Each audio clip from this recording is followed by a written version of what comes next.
በስመ አብ ወወልድ ወመንፈስ ቅዱስ አሃዱ አምላክ አሜን።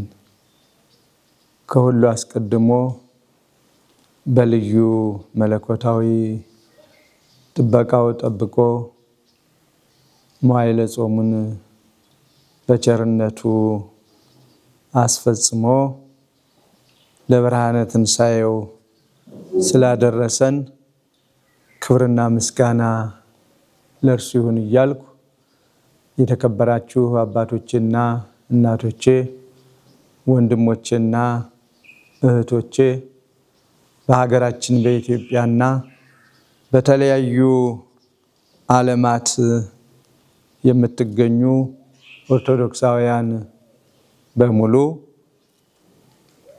ልዑል እግዚአብሔር በረድኤት ጠብቆ እንኳን ለብርሃነ ትንሣኤው አደረሳችሁ በማለት ብርሃነ ትንሣኤው የደስታ፣ የክብር፣ የሰላም፣ የፍቅር የሆንላችሁ ዘንድ በባህር ዳርና በሰሜን ጎጃም አህጉረ ስብከት ስም ልባዊ ምኞቴን እገልጻለሁ። በድጋሚም እንኳን አደረሳችሁ እላለሁ። እንዲሁም በደዌ ዳኛ በአልጋ ቁራኛ የተያዛችሁ እግዚአብሔርን ተስፋ አድርጋችሁ ደጅ የምትጠኑ በልዩ ልዩ ችግር የምትገኙ ወገኖቻችን በሙሉ በየማረሚያ ቤቶች በመሳሰሉት የምትገኙት እንኳን ለብርሃነ ትንሣኤው አደረሳችሁ እላለሁኝ። የትንሣኤው ብርሃን በሁላችን ላይ ይብራ። ቸርነቱ ብዙ ነውና በቸርነቱ አሁንም ስላደረሰን ክብርና ምስጋና ለእርሱ ይሁን። ያሎ ዘየሰ ተንሳ በከመ ይቤ ወባሕቱ ነአ ትራያ መካኖ ሀበ ተቀብረ። በዚህ የለም የተኛበትን ስፍራ ኑና እዩ። ይህ ቃል የእግዚአብሔር ቃል ነው። ተናጋሪው መልአከ እግዚአብሔር ነው። ከፍ ብለን በማቴዎስ 28 ቁጥር 5 ጀምሮ ስናነበው መልአኩም መልሶ ሴቶችን አላቸው፣ እናንተስ አትፍሩ፣ የተሰቀለውን ኢየሱስን እንድትሹ አውቃለሁና እንደተናገረ ተነስቷልና በዚህ የለም። የተኛበትን ስፍራ ኑ እዩ፣ ፈጥናችሁም ሂዱና ከሞት ተነሳ፣ እነሆም ወደ ገሊላ ይቀድማችኋል፣ በዚያም ታዩታላችሁ ብላችሁ ለደቀ መዛሙርቱ ንገሯቸው ይለናል። የመጀመሪያውን የአምላካችን የመድኃኒታችን የኢየሱስ ክርስቶስን ትንሣኤ ያበሰረና የተናገረ መልአከ እግዚአብሔር ነው። መልአከ እግዚአብሔር ደግሞ የነገራቸው በዘመኑ ክርስቶስን መከተል፣ ክርስቶስን ማመን፣ የእሱን ቃል መስማት፣ ለቃሉ መገዛት ከባድ በነበረበት ሰዓት ሁሉም ክርስቶሳውያን በየቤታቸው ተደብቀው የሆነውን ነገር ሁሉ አለበለዚያም በርቀት የሆነውን ነገር ሁሉ ከማየት ያለፈ መከራ በሚቀበልበት አካባቢ በኋላም ወደ መካነ መቃብሩ የመሄድ ዕድል የገጠማቸው በጣም ጥቂቶች ናቸው።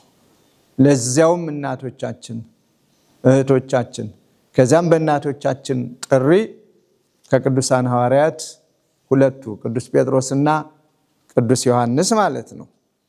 ስለዚህ የእግዚአብሔር መልአክ ለእናቶቻችን የነገራቸው እናንተስ የምትፈልጉት ኢየሱስ ክርስቶስን የተሰቀለውን መሆኑን አውቃለሁ፣ አትፍሩ፣ እነሆ ተነስቷል፣ ኑና መቃብሩን እዩ፣ ባዶ ነው። በዘመኑ የነበሩት ኃያላን መቃብር የሚያስቀረው ሞት የሚይዘው እንደሆነ አስበው ነበር። ያ ሁሉ ድካም፣ ያ ሁሉ ወጣ ውረድ፣ ያ ሁሉ ፈተና የሆነው ግን እነሱ እንዳሰቡት አልሆነም። መግነዝ ፍቱልኝ፣ መቃብር ክፈቱልኝ አላለም አምላካችንና መድኃኒታችን ኢየሱስ ክርስቶስ። ሁሉንም ገለባብጦ አምላክ ነውና እነሆ ተነሳ። ስለዚህም ቅድስት ኦርቶዶክሳዊት ተዋሕዶ ቤተክርስቲያናችን ትንሣኤው የሁላችን መነሳት ስለሆነ እንኳን ለብርሃነ ትንሣኤው አደረሳችሁ በማለት የትንሣኤውን ብርሃን በቃለ እግዚአብሔር እግዚአብሔርን በማመስገን በቃለ እግዚአብሔር ሁሉም ምእመናን የእግዚአብሔርን ቃል በመማር ወደ እግዚአብሔር በመቅረብ ችግራቸውን ለእግዚአብሔር በመንገር የተቸገሩትን በመርዳት በዓሉን እንዲያከብሩ ቤተክርስቲያናችን ታውጃለች። የየዘመናቱም መልእክቷ ነው። ስለዚህ ፈቃደ እግዚአብሔር ሆኖ አሁንም በድጋሜ ለብርሃነ ትንሣኤው ስላደረሰን ክብርና ምስጋና ለእርሱ ይሁን እያልኩኝ ባጭሩ ክርስቶስ ተነሳ፣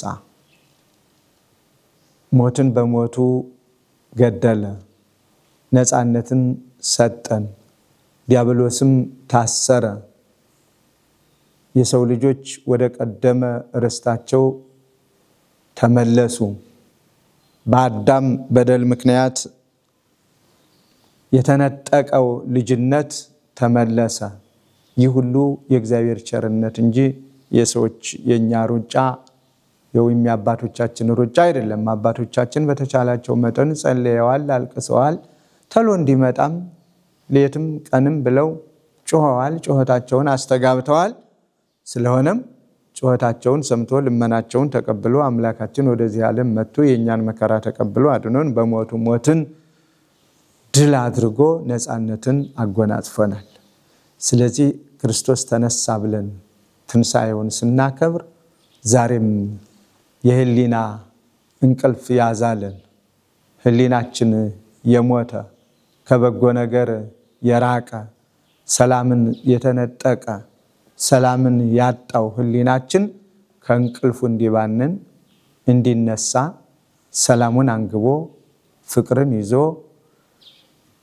እነሆ የአምላካችን የመድኃኒታችን የኢየሱስ ክርስቶስን ቸርነት በመጠባበቅ ውለታውን በማድነቅ ስላደረገልን ነገር ሁሉ ምስጋና በማቅረብ በዓሉን እንድናከብረው ቅድስት ቤተክርስቲያን ለልጆቿ አደራ ትላለች።